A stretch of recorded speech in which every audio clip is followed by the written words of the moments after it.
Hey everyone, welcome back to Aliens on Toast Gaming, and today we are playing on one of the new maps that was released last week. So this is the Stoneclaw Highlands map for the Isle. And, whoop, we got something stomping around up there? Let's move. So one of the things that's really important to note about this map is A, it's super small. It's a really small map. Unlike the other Isle maps like Isle V3, Isle V4, this map is very, very tiny. It's about the size of kind of between Marsh Lake and Tri Lakes on Isle V3. So it's not very big at all. Which means that it's a very much, oh god, more concentrated map. The other thing to note is that this map was not created by the people over creating the Isle. This is a community map, from what I understand. Looks like all the raptors over there are going for a swim. And that's really cool. That's saying that, hey, look, the community has just as much availability to create maps as we do. We might actually head away from this lake. This just looks like death. Yeah, I'm leaving. And I think that's really cool. That means that we can get different types of maps that don't necessarily fit in with the, I guess, the game plan that the Isle devs have in mind. Is that a dead dino? No, that's a rock. Okay, and it means there's a lot of interesting things that are going to come up because of that.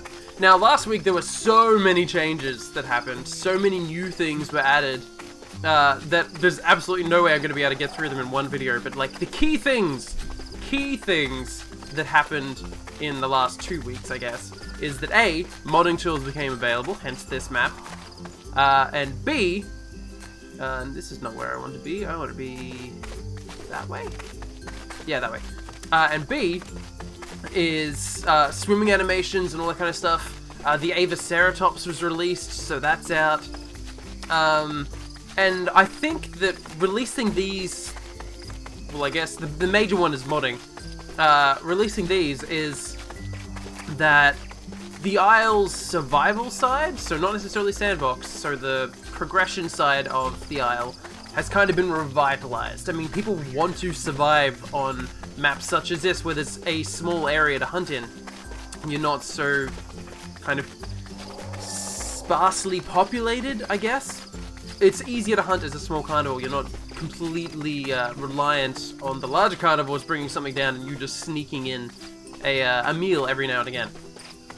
And that's a really good thing. It means you can actually play survival for a change, which is kind of nice. And it's also really good because it means that it's given us something new. You don't have to play the same map over and over again because A, maybe you don't like the Isle V3, or maybe you don't like the fact that it's still broken. In some servers. I don't know why mine was fine the other day. But anyway, or maybe you're stuck in the Isle V4, like the only servers you play on are all in Isle V4. It means you've got a lot more variety, a lot more options. It's one of the reasons why I think mods in general add a lot to a game. Like, having modding capabilities keeps a game alive much longer than the initial scope of the game. Like, look at Skyrim. Skyrim was released, what, 7 years ago now? Something crazy? And it's still alive. People are still playing the shit out of that game. Even though it does not stay with the current AAA graphics, it's not, like, the newest game on the market by any stretch.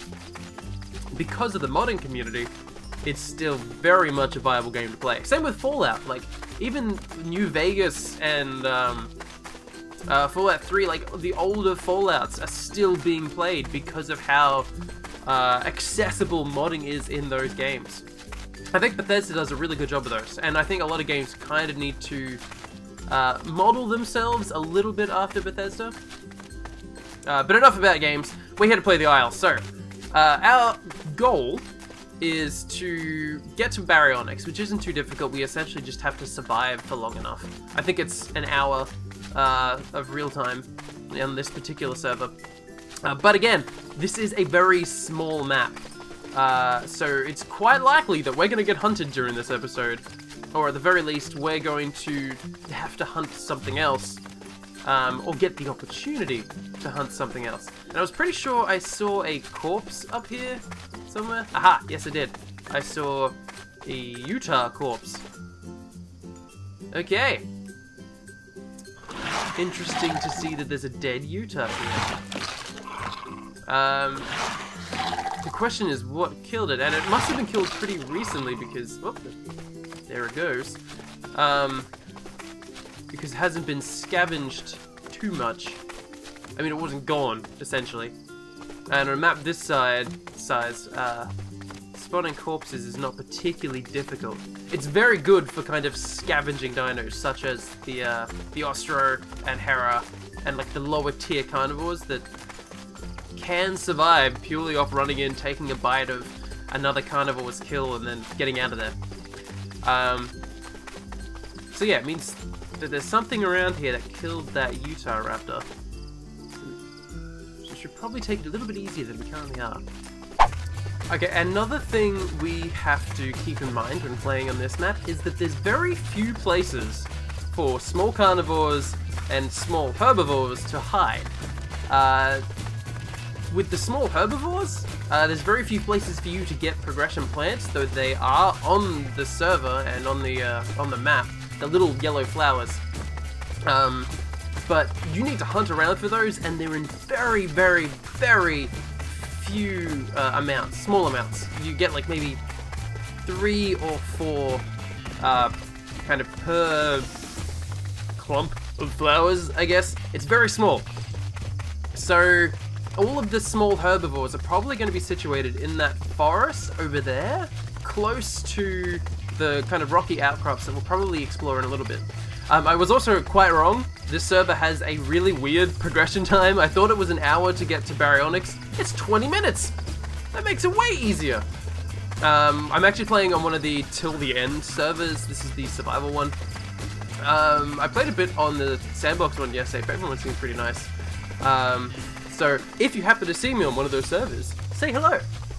Okay, so we're going to actually head up into the mountains a little bit on the outlying areas of this map, because I believe there's a little lake up this way, which is quite isolated, has a little bit of food around it, but it's far enough away from the main lake down the bottom that it's kind of a stretch. Whoop.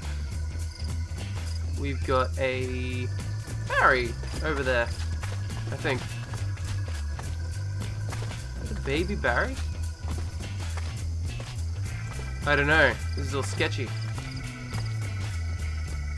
So we've seen him now.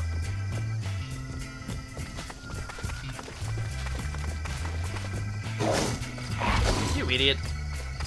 It's a Hera. I've got no time for Heras. Notice how it didn't bite you, bud? Because I don't care about you. That's essentially it. So we're going to head up to this lake up here, see if there's anything kind of nesting around. If not, I might try one of the other outlying lakes, because A, we're going to need water soon. We're starting to dehydrate pretty quickly. I guess that's what happens when you play a small carnivore. And B, because I kind of want to have a little bit of drama going on. Like, it's no fun if you're playing as a herbivore and you've got absolutely nothing to defend your kids from, because they can just live on their own then. There's no point you being there. So having kind of this Ostro hunting down the small young of dinosaurs in this, it's kind of what this guy would be. He'd like either be fishing or going for really easy targets like babies. Aha, and here we are. Now it looks like we've got a Utah and a dead Suko, maybe? I don't like that the Utah's there. That makes things a little bit complicated. But as the Utah is just about to demonstrate, in a cool kind of way, there are swimming mechanics now in the Isle, which means that you can jump from great heights into the water, and you won't immediately just fall through it and crash on the ground. So once this Utah leaps in, I'm actually going to also take the plunge and go for a swim in this water. Eventually what's going to happen is that the Ostro and the Spino are going to be the two dinosaurs who can actually swim underneath the water and go hunting. Because they're kind of fishing dinosaurs. That's their role. Whoa! Okay, I overshot that. But swimming! Now, when you're swimming, you actually keep your momentum for some time. So, if you're a really fast dinosaur, like the Ostro or the Utah, you move pretty darn quickly. If you're not particularly fast, you will move slowly. Also, if you stop in the water, you maintain some of that inertia put behind it. So if I jump in now, even though I'm not holding anything, I'm going to slide forward and then keep going to the other side. If I run into it again and I let it go, I'll eventually stop. I'm going to collide with that body first, apparently, though. Oh, do I hear something jumping in? I don't know. I hear something. What? Is that water sounds? Cool. Anyway, it looks like this kind of lake is a bit dead at the moment. I get the feeling that it might just be carnivores on here at the moment. So we might have to contend with that for a bit. So there's nothing at this lake, so I'm going to head off to the next lake that was kind of on my checklist of lakes to check. Which is the one... What the hell? You guys heard that, right? Just screaming for no reason. Did you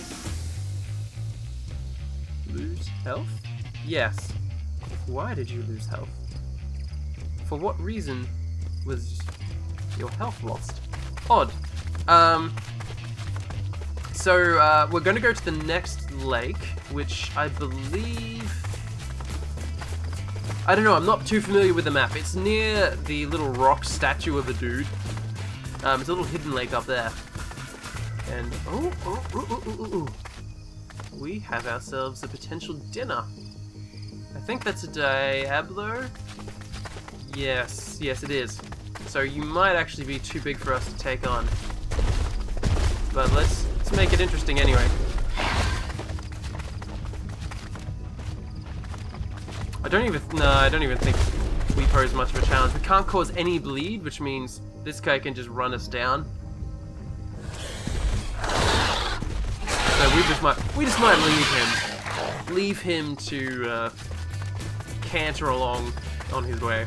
One of the things I really wanted to do in this video, instead of playing as the Osprey, I wanted to progress up to the Ava, and that means I could have like showcased everything. And I think I'll do a sandbox video on the Ava next, just because I want to show how it plays. But you cannot survive as an Ava. Unfortunately, for some reason or another, the Ava cannot eat. So if you're hungry, too bad, you're just gonna starve out. If you can eat on the Region 2 map, which is one of the mod maps, the older maps that they've added for the modding community. But on any other map, you're screwed, you can't eat, and I've got no idea why that is. All I know that it's a thing. So I don't even know if it is in progression. I might check that out. Let's have a look. I didn't do much research into these videos, so I don't know what's gonna happen. Okay, I can't actually have a look at the herbivores at the moment. We are stuck on the carnivore tree. But this gives us a good opportunity to level up to the Baryonyx. We've got 32 points, so we're pretty good. We can very much level up. What does it take? So go from Baryonyx to Suko. So Suko is 120, so that's the one that takes us 2 hours to get to. But let's get to the Baryonyx. Oh, cool! I've never had this skin before. It's super trippy. That is cool. Okay, so we are near the Stonehenge. I think we want to get over to that mountain over there. I think that's where Dwayne the Rock Johnson is. And there's a little lake off to the side nearby that I want to check out, because that's where the kind of best spot for herbivores to level up is. But I want to check this out before I head off, because I never really had a good look at it, and there is a dead Hera up there. I'm just gonna see if I can eat here. I can't even jump up there, so I'm pretty sure I cannot. What else have we got here? Maybe it's a sacrifice!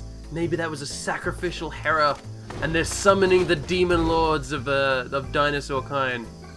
Actually, it more looks like this is a, like, tennis court field. I mean, they've separated it down. It's like a soccer field.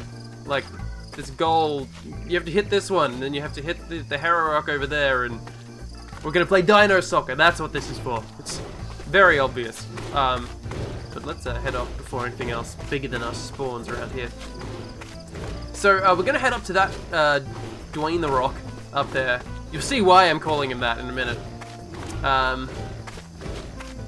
And yeah, we'll check it out and see if we can get to the lake that's nearby. Ooh, it sounds like we may be heading into danger. So it sounds like we've got an Allo ahead of us. I think he might actually be at that hidden lake at the moment. And an Allo that's calling out like that is not necessarily an Allo that's by themselves. I know a lot of people who play as Allos end up calling out to other dinosaurs to try and get them to call back, to intimidate them, to scare off like the tiny dinosaurs, to make them run so the Allo's got something to chase down. So it's not uncommon to hear a lot of Allos screaming about the place. But the question is there anything for us to eat up there? We're gonna take this nice and slowly, because I don't want to take on an Allo if I can avoid it. That would be nice. Let's into these trees a little bit, because I know the Suko could quite easily take on an Allo, but Baryonyx not so much. But it does appear that there's nothing here at the moment, though there was a stag. There is nothing currently living down here at the moment. So while we get the opportunity, let's take a drink. And does the Baryonyx have a swim animation yet? I get the feeling it doesn't yet. It kinda does. Kinda does. It's just the walk animation. That's a bit frustrating. And are we stuck in, like, we're stuck swimming. Look at us, we're swimming out of land. Woo! Okay. Let's see. There we go, back to normal now. I think I heard something. Yes, I did. That is the culprit. Oh, it's an acro. That isn't an Allo at all. Unless I did hear an Allo, and I just didn't hear the acro make any noise. Oh, looks like there was a big battle here. Got a dead Anki as well. I think it's dead. I can never tell with Anki because they're always too quiet. And no, he's dead. His tail's flopped. So what we might do is we might destroy this nest. Someone might have made that. Always destroy a nest you find. I mean, if there's not a dinosaur guarding it, then get rid of that shit. Although you might piss one or two people off by doing that. The majority of people accidentally place nests down and don't mean to. And are then screwed because they can't progress until they find their nest. I ended up dropping my nest accidentally down in the ILV4 as a Suko, which was a lot of fun.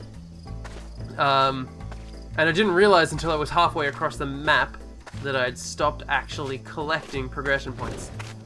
So we might actually head up here a little bit and see if we can kind of position ourselves in these bushes here. We should be pretty invisible from this side of the water. Theoretically. The question is, there might not be anyone who wants to come up here. Ooh, we've got a leaf. I'm looking at a leaf. Nothing is there. So there might not be anything that comes up this way because all of the kind of small herbivores might have spawned near one of the other numerous lakes. But that gives us plenty of time to kind of marvel at how nice this map looks. Now, as you saw before, we checked out the Stonehenge. So it is modeled after that part of England. We are supposed to think about... Ooh, have we got something coming in? No, just me. So we are supposed to think about like the Stonehenge, ancient grassy knolls that surround that part of England. So we've got the very smooth-topped hills, the white granite, I think it is, ground underneath. It's a very nice-looking map. It kind of reminds me, I don't know why, but it reminds me very much of City Skylines. There's a couple of maps in there that I used to play on all the time that had this kind of aesthetic going on through them. So it was nice to kind of get reminded of that game, because it's been a while since I've played that. And yeah, it's a really nice map. And I mean, if we have a look out this way, I mean, look at this place. I'm like, when I was playing the Isle, when I'm playing the Isle usually, the Isle v3 especially, focusing on the close-up stuff, you're like, damn, this looks awesome. This looks really cool. But as soon as you get to kind of the background mountains and some of the stuff that's a little bit further away, you start to notice that, this may not be as pretty as I initially thought, considering that mountain looks like a massive sandhill. But this is exceptionally nice. I really like this area.